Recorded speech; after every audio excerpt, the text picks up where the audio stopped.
Hello, I'm so excited to be today here with Geeta Mehta. She's an amazing woman, really a rock star, and we are so honored and privileged to have you here, Geeta. Welcome to our podcast, Why We Will Make It. We're celebrating that you're here today with us. Thank you for coming, for your time, and for all that you're doing for the world and for women and the environment.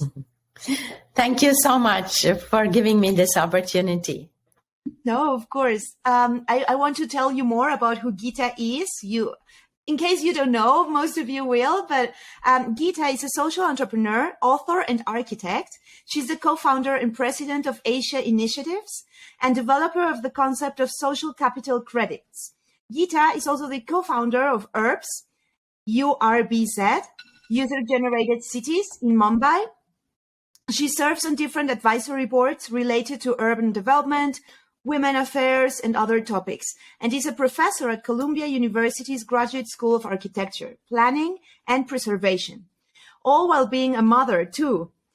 Geeta loves sumi, which is ink wash painting on rice paper, and enjoys cooking all sorts of food. She writes articles and books and is currently learning Spanish as well. So soon we shall have Geeta on our podcast, the one that's on Spanish as well.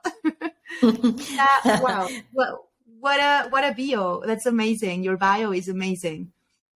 Thank you. Thank you so much. I'm going to start right away with the questions, if that's okay. And the first one is really, what made you decide the path of your work? Like, is there something that happened, something that triggered you, that inspired you to go on this path of work?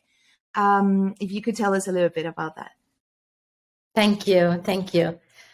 So I have to say that the path I'm in, which is actually with Asia Initiative, with working on projects that are pro-women, pro-poor, and pro-environment, that really came naturally from my growing up in India. I grew up in India, seeing beautiful, beautiful environments, forests, and I knew that those things were being threatened. I saw how women were being marginalized, particularly poor women. And I saw issues of social justice that really touched me. And so I decided that I wanted my life to be where I can make the difference that I'm able to and do my best to help the issues that I felt very passionately about. I love that. And in this universe of problematics, really, that you were faced with and that inspired you, how is it that you focused on poverty, women, and the environment, like the relationship between these three also? Is there any particular interest, or how do you see them being connected? Why is it important? If you think deeply, they are connected. They are all very closely connected. And the international agencies for a very long time, they tried to remove poverty and they would be helping, in a very general way. And I think it's about maybe now 15 years or a little more, that international agencies have realized that it's the women who are the key to development, to removing poverty, because it's now very well known that if you give resources in the hands of women, they reach their families and their children. And if those resources go in the hands of men, they might reach families, but they might not. Because I don't blame men, because men are also subjected to amazing pressures in difficult circumstances and poverty. But women are that deeply committed and closer to their families. So we think that we came to the realization, along with lots of international agencies, that women are the key. Mm-hmm. That's the most effective way to development. And with environment, when the environment suffers, women suffer the most, right? So whether it is droughts and women are walking miles and miles to get water, or there is floods and there is climate catastrophes, or there's seawater rise. and men often have gone to the cities to work, and the women in villages which are impacted, they get left behind with children, and so they suffer the most. But on the other hand, they have this empathy with the environment that is very powerful. So I think working with women, environment, and addressing poverty and ecological deprivations, I think that's a very efficient way. And we have to begin to think in things in very holistic way, right? For too long, we have siloed problems, and that doesn't work. It has to be holistic. Yes, absolutely. This intersectional perspective as well, right? Environment, women, minorities, poverty, injustice, the capitalist system, how it works as well. And absolutely. I'm also thinking about what you were saying, how we are as women more affected by the climate crisis, the biodiversity loss crisis. And it's true. I was having a conversation recently with a professor who's teaching sustainability and ecofeminism at the Iberoamericana University in Mexico, Celia Arteaga Conde. She's also fantastic. And it's true. Some people think that because we have a closer relationship with nature, then we are more responsible to fix the crisis, or that women have an intrinsic connection with nature. But at the end of the day, it's also because of the roles that society has assigned to women that maybe, we spend more time, especially poor women will spend more time, like you were saying, collecting wood or fetching water. And we also know that of the 1.3 billion of poor people around the world, 70% of that are women. 80% of climate migrants are women. So, of course, it affects us a lot. And in the past, also, microfinance, for instance, has always focused on women as well, because they know if you give a woman a credit, normally they will spend it on education, on food, on their family, on health, even a small business, something that will try to lift the whole family, even the whole community out of poverty. So it's a safe bet, we can say, to bet on women. But also it's not our responsibility alone. Like, it's a shared responsibility to protect our planet, but it is the responsibility of governments, of companies, also to improve the world, especially for women, because we're the ones suffering the most. And from that perspective, some of the things that you're doing are so important from the perspective of architecture, but also all the work that you've done with the social capital credits. Could you tell us a little bit more of what the social capital credits are, how you came up with that idea, how they work, the impact they've had so far? So social capital credits spring from my belief that a lot of problems we are seeing in the world today actually come from our undue, unnecessary focus on financial capital alone. We are measuring everything in money. We are measuring people's worth in money. And I think that's very problematic. I think the real purpose of money should be to improve the environment and to improve people's lives, people's social capital. So money is a means, it's not an end, but we are looking at it as an end. So I want to bring social capital and ecological capital at par with financial capital. And how will that happen? That'll happen by governments requiring companies to report triple bottom line in their annual reports, right? They should say what they've done with the community, what they've done with the environment, and then how much money they made or did not make, right? And similarly, if governments have a program, then, we want to know that that's not calculated in money alone, but in its impact on forests, on ecology, on people, on societies, on people's social capital. So I think that's a new kind of world I dream of and believe in. So one way that we could, in a small way, humble way, we could actually work towards that was by actually saying that let's use the tools of capitalism, right? Let's create a new currency, but it will not be the currency the way money is, not exploitative, but it'll be a community currency for social good.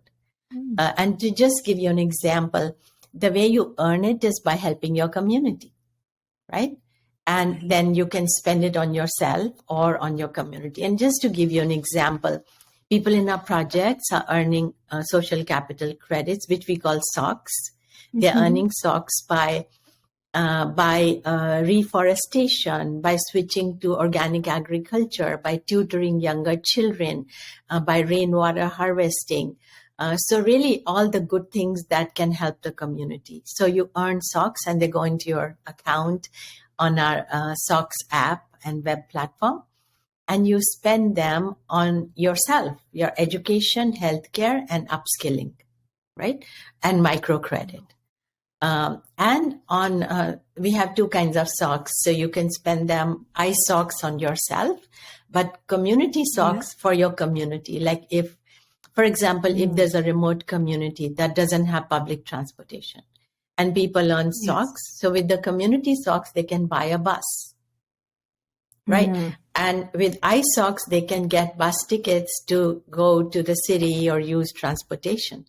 So it's who decides what you earn SoCs for or what you redeem them for? People decide. We don't decide.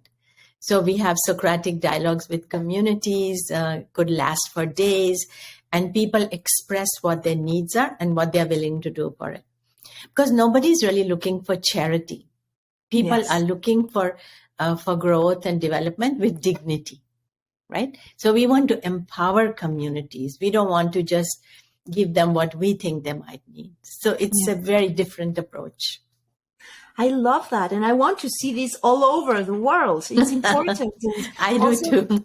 Yeah, that you're going even beyond that, not only SoCs, like social capital credits, but also ecological capital credits. And that's really powerful. And I know that a lot of people have said that since Grameen Bank's idea of microfinance, your SoCs idea, your social capital credits idea, is something revolutionary and really, like this new huge thing. And I remember many years ago thinking, I was driving through some very, very poor neighborhood in Mexico, in the outskirts of Mexico City. And I remember looking at the streets and the houses, and I thought, why doesn't the government challenge the communities to maybe, have the streets cleaned up and the houses painted, and, maybe give them a little bit of money to do that, but also maybe so they can do it themselves. And like you were saying, feel this, the dignity of doing work to improve something and then being remunerated. And that would be so beautiful. And I just thought that would be a good idea. And then when I came across the SoCs, I was like, wow, this is it. And it's so powerful. And I think the role of governments is also important here. And it would be important also to not let these become one of the, like corporate social responsibility from companies, or right now ESGs. That's just something that a lot of companies would just check off their list, and then that's it. And it's not like that. It shouldn't be treated like that. It's not a nice program and a charity thing. It's really revolutionary. But how can we, like average people, how can we push for it? How can we maybe ask our governments or our neighborhoods to start implementing these programs and in our communities? Is there any way that we can do that? So I think that social capital of people is their hidden wealth, which has not been used so far, So I think this is a completely new wealth in the world that we need to energize, we need to leverage, and very much actually working with the government, because in India, we won a competition and we were invited by the government in a new town that is being built called Amravati. And so they wanted us to energize people. So SoCCs was the method that we were going to do it, to help people actually help design their public spaces, program them, and then care for them, right? But that doesn't mean the government doesn't have responsibility. But I think it's more like a partnership, because in most communities, people say, okay, well, this is the government's job to clean the street or to, but actually it's a shared responsibility, right?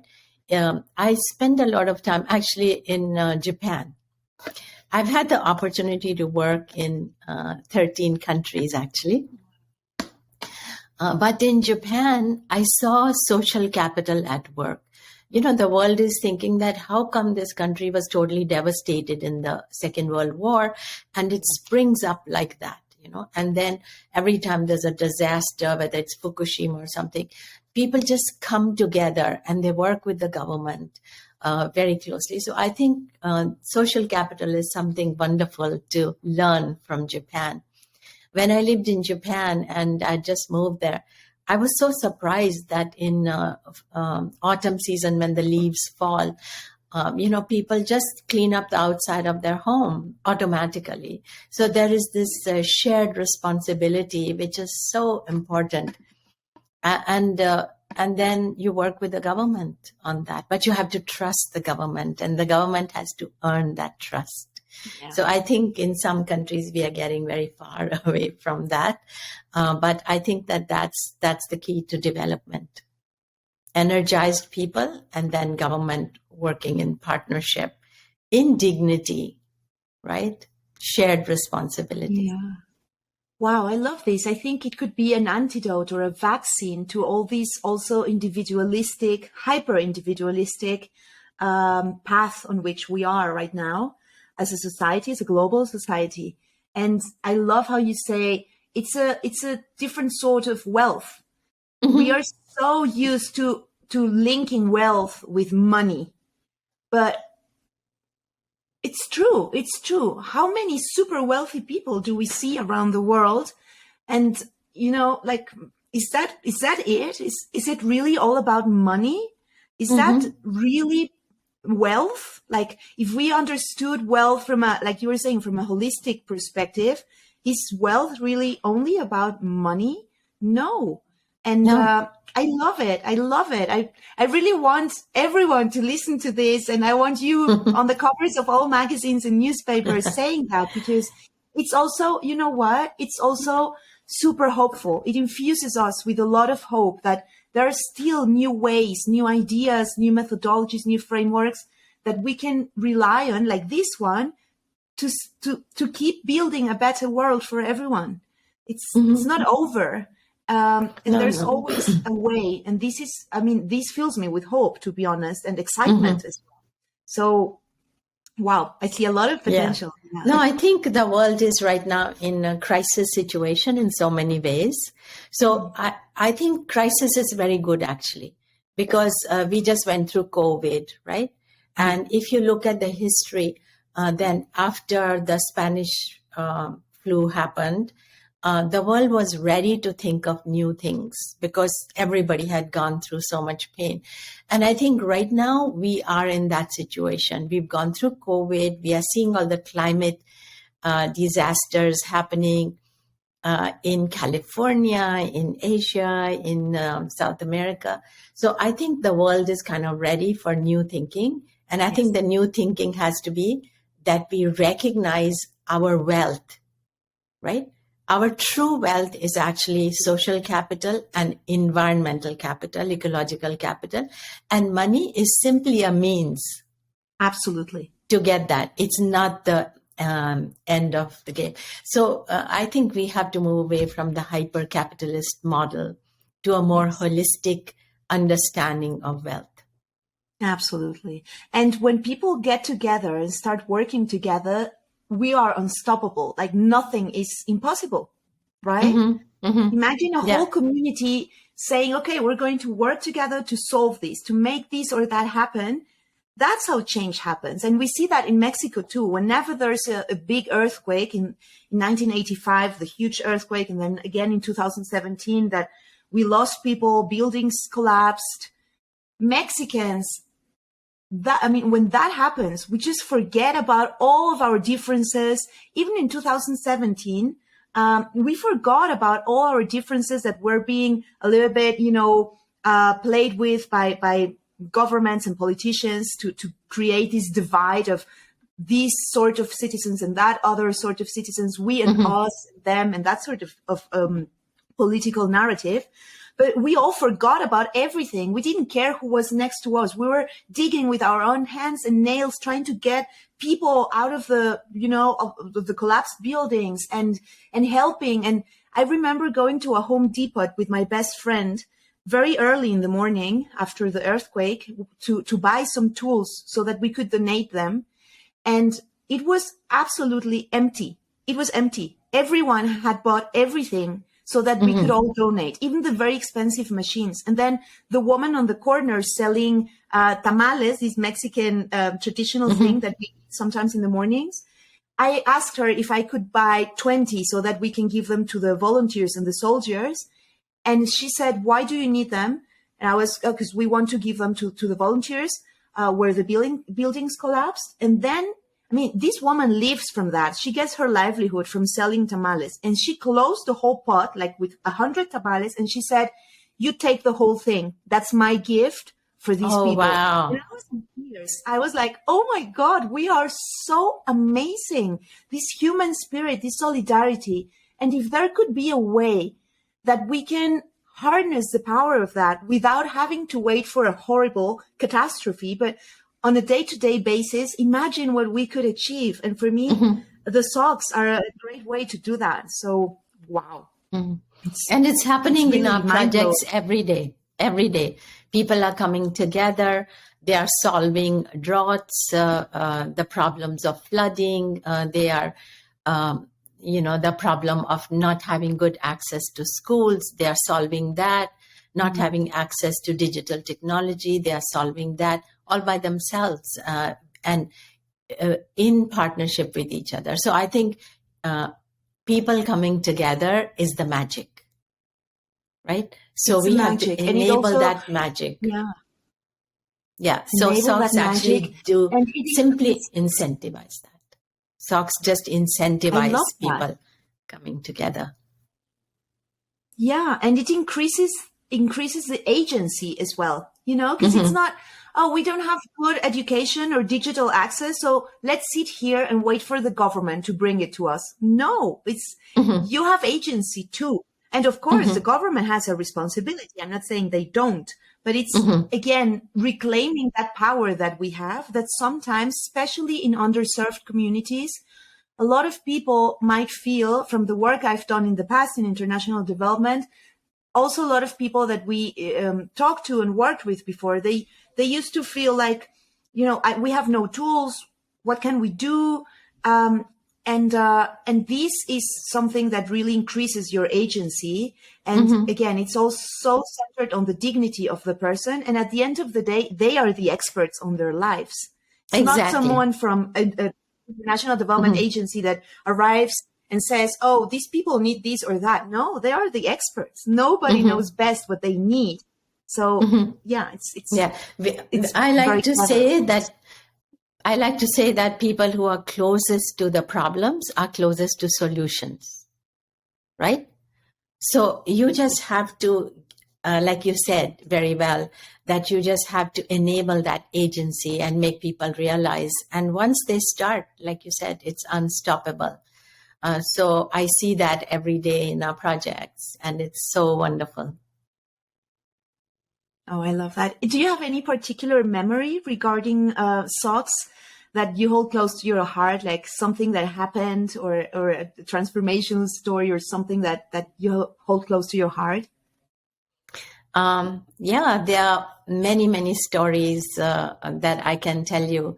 But let me just say one just recently, because I just wrote about it, that, a young woman who lived in a very poor community where the schools are very far, and most people in that community are just daily laborers, right? But this woman joined our knowledge center. We have 50 of them. And so in these knowledge centers, people actually come and they learn new skills. And this one woman, Dipanjali Pradhan, in Bhubaneswar. So she learned the skills, digital skills, and now she's working in a big hospital in a very good job. So what we do actually, which I think is really powerful way, it's our methodology we call cascade of learning, right? Cascade of learning. And in the new world, learning is not just in schools, right? Learning has to be every day, ongoing. And so the cascade of learning is that older children and young adults, they teach somebody else who's 3 years or more younger than them, and they earn SoCs. With the SoCs they earn, they can upskill themselves or take new classes or learn digital technology. And they are mentoring another 2 or 3 children 2 or 3 times a week, helping them with homework, helping them stay and succeed in school, right? So a 21-year-old could be helping a 18-year-old, could be helping a 15, could be helping a 12. And so it's a cascade. So what we are doing is we are crowdsourcing learning. We are not saying that you only have to go to school to learn, but so many skills that are needed in today's world are not taught in schools. So we have this cascade of learning program, which is super powerful. And so this young woman, she came to one of our 50 learning centers and learned the skills and is helping her family also get out of poverty. Wow. Yeah, one more program we have, a similar program. It's called Cascade of Upskilling. So, for example, we worked in one area in India. We worked with 500 farmers, rice farmers, helping them learn SRI, which is a system of rice intensification. So they learned it, and then they have to teach 1,100. So each woman is going to teach 2 more people. And so those 1,100 can teach 2,200. So this is how upskilling can happen at community level. And the person who's mentoring or teaching suddenly has the agency and dignity and self-respect and a feeling of power and respect from the community. So it really works both ways. So yeah, these are some of our programs that are incentivized by SoCs. Wow. Wow, that must feel so good, to do work that has that sort of impact and those results. I'm sure you sleep very well at night. I hope people in our projects sleep better too. I'm sure they do. And you were mentioning, we were talking about also this interrelation between the environment and poverty and the systems that create poverty and injustice and women. So when it comes to women, how do you understand that relationship, or is there any particular thing that you're interested in regarding the connection between women and the environment with the work that you do? Mm-hmm. Yes.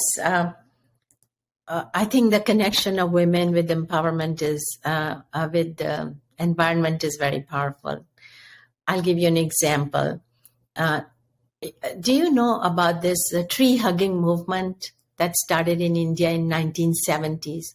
Yes. So the government had given contracts for logging in pristine forests, right? But people who live in that forest and depend on that, they wanted to protect it. So these women would come and hug the trees and not let the bulldozers and machines do that. And that movement took over and went all over India. And so many forests were protected like that. In one of our projects, women have formed water councils, because increasing droughts around the world, right? sudden rains and then dry spells. It's a very big issue. So when the drought happens, water becomes scarce. So in this village, there were wells that were drying up, and the wells in this poorer area was drying up faster. And this was actually a different caste of people and so on. So there was some issue about the wealthier people of upper caste. They didn't want to share the water. So the women said, okay, we are just going to dig a new well by ourselves. And so people were amazed that these women, young women, would come forward. But they had formed a water council called Friends of Water, right? And then these women just did that. And then the village people understood that, no, we have to work together. So women have taken leadership roles in protecting the environment. Yes. For a very long time. And I think that is, like you said, they are the ones who fetch the wood, who fetch the water, and they know the environment very well, and they have empathy. I think giving birth to children gives you empathy for the future, right? Yeah. So I think that, and then their husbands join in, right? The families join in. Everybody begins to then respect their agency and their work. And in the end, it was the men actually who were also working right alongside women in these projects. So that's very interesting. How maybe finally through the environmental crisis and the roles that women all over the world, women in poor communities, women who have the privilege to live in wealthy countries or cities, or be able to access the labor market as well, and have high profile jobs. We are really spearheading the solutions that we so desperately need for our planet, right? I remember reading, I think, that when it comes to executive positions at companies at the corporate level, only 12% of those positions are filled by women. Like, I don't know, a chief financial officer or a chief innovation officer. But when it comes to chief sustainability officers, we have 57% of those jobs women. We do. And so that's a huge difference.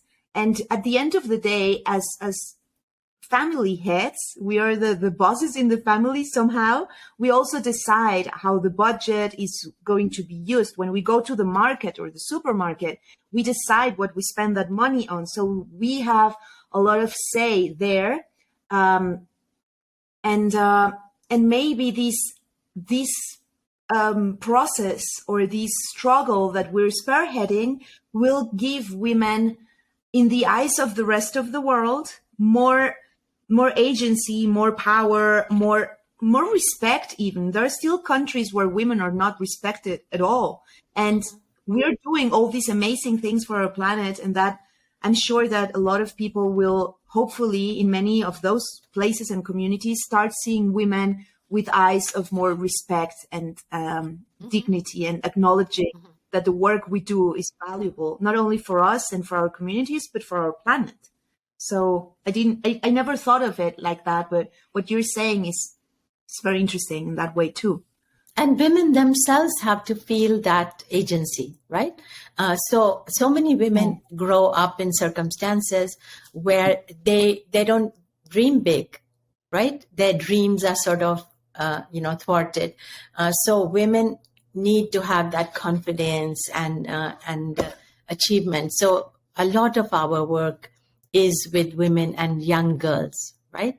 In helping them visualize their future with some power, and know that they can achieve it. So we, of course, through the Cascade of Learning program and our other programs, we're also teaching life skills, thinking skills, decision-making skills in areas where there's, very young girls get married.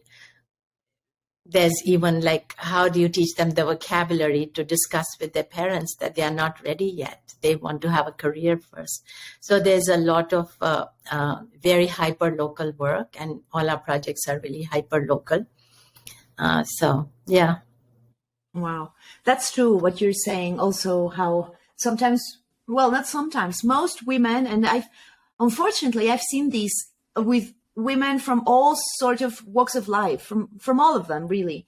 All this not feeling that you're enough, doubting yourself, imposter syndrome, self-sabotage, limiting beliefs, fears, and yeah, I mean, I never thought about how the environmental struggle and the fight that we're leading is probably, and yes, it is giving us way more confidence and a sense of agency, and showing us that we are so good, that we're spearheading this, and we can trust ourselves to be the change, to trust ourselves to affect change on something as well. That's beautiful. That's a very empowering way of seeing it, looking at it. Sorry.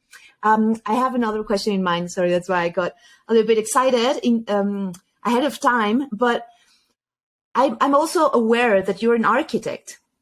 At the end of the day, we've been talking about a lot of social and environmental things, really, but you are an architect. So you trained as an architect and teach architecture and urban design at Columbia University. And so what is the connection to your work at the Asia Initiatives as an architect as well, with your background? Yeah, many people ask me that question because they seem like two different things, but they're really not. Because working at Columbia University with my students, it's so energizing. And when we are in the studio, the ideas are generated, and I like to say that it's like drinking from a fire hose. There's so many ideas coming at you. So I take those ideas to my work on the field with Asia Initiative. But I also bring the concept of social capital to my teaching, right? Because architects several decades ago, and in some places even now, architects think that their only responsibility is to build beautiful buildings and so on. But I think the purpose of architecture is to really help those who need it the most, right? Where can your design make the most difference? That's what I want to do, which is why I went from architecture to urban design, which is thinking about larger spaces and public spaces and the public realm of cities, because you can build cities that will separate people, right? The rich here and the poor here, and they never meet, and there are no places for people to congregate and think of ideas. But you can also design cities to bring people together, right? And to build their social capital. So this is what I teach. Unfortunately, in the program that I teach in, the director of our program, Kate Orff, and other faculty, they really are very much agreeing with this. So we are actually stretching the definition of architecture and urban design to very much include environment, to very much include issues of economic justice, of social justice. So it's super, super exciting for me to teach and work with young people and connect with their idealism, and to work with my colleagues, and then bring those ideas to my work, and then get ideas from my work to bring to the university. So I feel really blessed to have that combination. Wow, yeah. And I can imagine also how right now, in the context that we're in regarding the global warming and biodiversity loss crisis, it's so important to reinvent so many things. We know that we need to start decarbonizing our planet, and that happens, I mean, mainly in 5 different areas: how we generate energy, how we produce our food, how we produce other things, how we build stuff like bridges, houses. and so on, how we design cities. And so reinventing architecture and urban design, like you say, it must be super exciting. I love what you're saying about bringing people together as well. And I think that goes hand in hand with the concept of social capital credits as well, because how could you really tap into the power of community and solidarity and teamwork if everyone is isolated in cities that are not serving people, but they're serving cars and big money, like beautiful avenues lined with trees. And what do you see there? All these luxury brands, global brands. Like there are no parks, no spaces. And so rethinking that must be absolutely mind-blowing right now. And I'm sure there's money flowing into that initiative as well, because now we need to reinvent that. How do you see the cities, the urban spaces in the future? Like, how can we dream, or what could we dream about when it comes to the cities and the urban spaces, how we're going to live in community? How do you see that? What excites you there? It's a really exciting time, actually. There's going to be, and there have to be, big changes in cities and how we build our environment, right? So I think the best kind of cities and areas of cities which are multi-use. They are not specific that, okay, only industry is going to happen here, people are going to live here. So many of the social housing projects built around the world, they actually prohibit people from practicing any kind of business, So I think that's totally wrong. I think any kind of housing, particularly social housing for poor people, it should be empowering, right? It should be empowering in that it should have maker spaces, it should have commercial spaces, so people can start their small businesses and begin to thrive. Yes. So this is a super exciting time to think about the future of cities, because we have seen that we have to build our cities in a completely different way. We have to build our infrastructure in a different way. We can't just be pouring concrete and building huge dams and trying to control rivers by building levees. That period is over. We have seen that maybe that works for some time, but then it doesn't work in the long run. And then if you try to tame a river, the river will show its wild side also, right? So we have to work with nature. So we, in my teaching and also in my work, we promote nature-based infrastructure, right? So not gray infrastructure made of concrete, whether it's about rivers or whether it's about coastal areas, and then build in sustainable way, right? Not that you keep on demolishing buildings and trying to build new ones, but really respecting what there is, what is already built, celebrating what is there, and then enhancing that. And, in the 60s, 70s, so many areas of cities were demolished and then social housing was built. But it was out of context. It was out of social context. You were, taking people away from their homes and their community and trying to resettle them, breaking their social capital. So now the new thinking is that you have to realize people's social capital, and the city has to enhance that, not destroy it. Similarly, building with ecology, building with sustainable materials. So it's a really new time, new way to think about cities. And I'm very hopeful that the cities of the future are going to be like that. More people-friendly, more environment-friendly, living with nature, bringing nature into the city. And I also like to say that if you love nature, don't go live there. That means suburban development, which is destroying wetlands and destroying our forests to build suburbs, that's wrong. And then you need roads and cars to get there, right? So that's totally counterintuitive. I'm very much for dense cities where people can walk to the bread shop, walk to the work. We are talking about 15-minute cities now, that within 15 minutes you can fulfill your essential needs. So I think this is what a city of the future has to be. Wow. And I think it's not a far-off dream because, I mean, Paris is already working towards that, to becoming a 15-minute city. And Yes. that's a major city. If Paris can do it, I'm sure most of the other cities can do it as well. Latin American cities are, you know, some of the biggest cities in the world are in Latin America as well, and some of the most chaotic. Of course, Mexico City is just like many worlds inside one, and it's just insane. Beautiful, fantastic, but insane.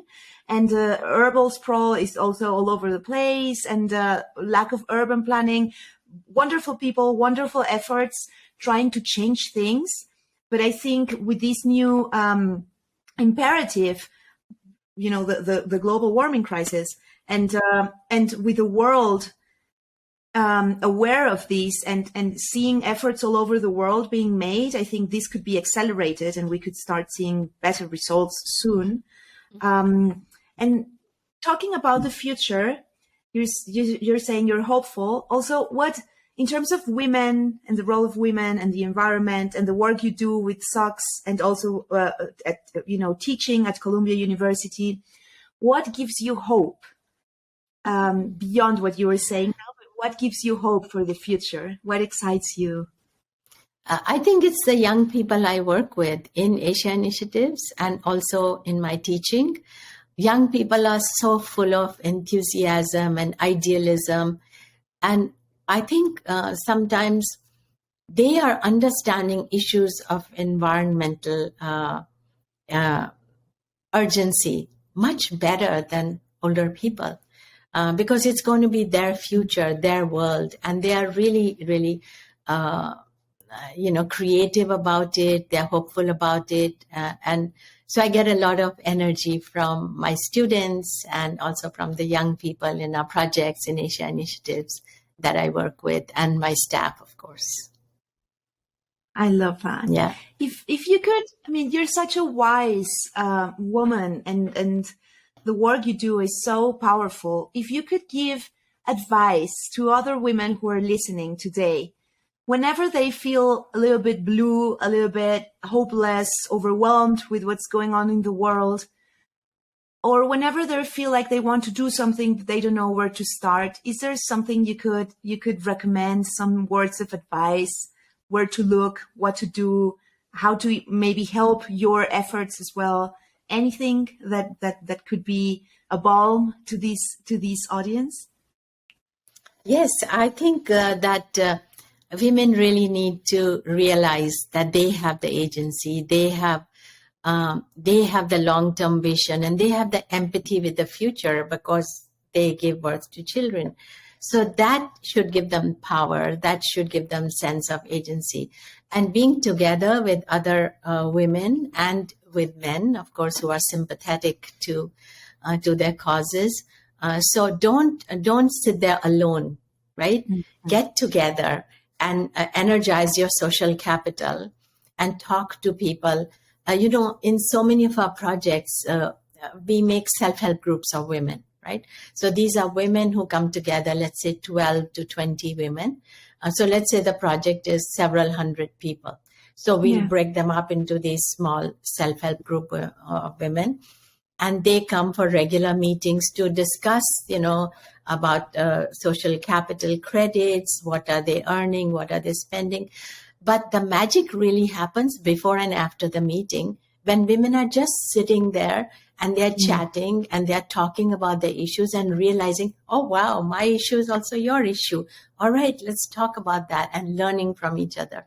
So I think that's like energizing social capital. So I would say to anybody who's feeling low or not so hopeful to get together with others and to energize your own social capital and your power and your dreams, and then have a plan to achieve them, whether it is with social capital credits or with whatever way that is available to people. But what we do is completely open source. It's available to any community in the world.